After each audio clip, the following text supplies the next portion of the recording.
பவளவளை முத்துக்குமார சுவாமிக்கு அரோகரா.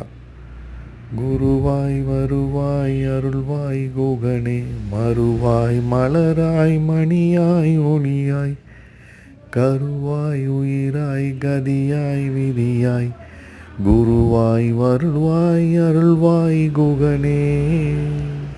இன்றைக்கி நம்ம பார்க்க போகிறது இந்த பவளமலை முத்துக்குமார சுவாமி கோயில் தாங்க. இது கோபிச்செட்டிப்பாளையத்தில் அமைஞ்சிருக்கு. கோபிச்செட்டிப்பாளையத்திலேருந்து ஒரு 2 கிலோமீட்டர் தொலைவில் அமைஞ்சிருக்கு.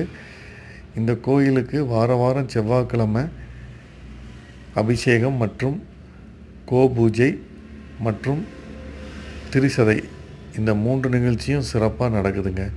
இந்த கோயிலுக்கு ஏராளமான பக்தர்கள் வந்து முருகரை தரிசனம் பண்ணிட்டு போகிறாங்க. இங்கே இன்னொரு விஷயம், திருமணம் ஆகாதவங்க எல்லாருக்கும் கண்டிப்பாக இங்கே வந்து அவங்களோட ஜாதகத்தை வச்சு அர்ச்சனை பண்ணிட்டு போனால் கண்டிப்பாக திருமணம் நடக்குது அப்படிங்கிறது ஒரு ஐதீகமாகவும் இருக்குங்க. இங்கே வாரம் செவ்வாய்க்கிழமை காலை 7:30 மணிக்கு மேலே அபிஷேகம் ஆராதனை நடக்குதுங்க. பால் அபிஷேகம், தயிர் அபிஷேகம் மற்றும் சந்தன அபிஷேகம் எல்லாமே சிறப்பாகவே நடக்குதுங்க. இந்த கோயிலுக்கு வரும் பக்தர்கள் அவங்களுக்கு விருப்பத்திற்கு ஏற்ப பால் வாங்கிட்டு வந்து கொடுக்குறாங்க. அதை வச்சு இங்கே அபிஷேகத்தை சிறப்பாகவே பண்ணி கொடுக்குறாங்க. இங்கே வரும் பக்தர்கள் எல்லாருமே அவங்களோட குறைகளை வேண்டி பிரார்த்தனை பண்ணிக்கிறாங்க. கண்டிப்பாக அவங்களோட பிரார்த்தனை ஒரு கட்டத்தில் கண்டிப்பாக நிறைவேறிடுதுங்க. காலையில் ஒரு 8 மணி போல் கோபூஜையும் சிறப்பாக நடக்குதுங்க.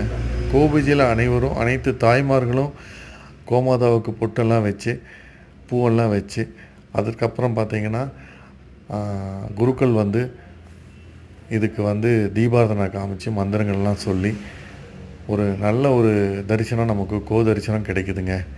இது முடிஞ்சதுக்கப்புறம் கோயிலில் நேராக பார்த்திங்கன்னா அந்த முருகரோட அலங்காரம் முடித்து நமக்கு காட்சி தராருங்க.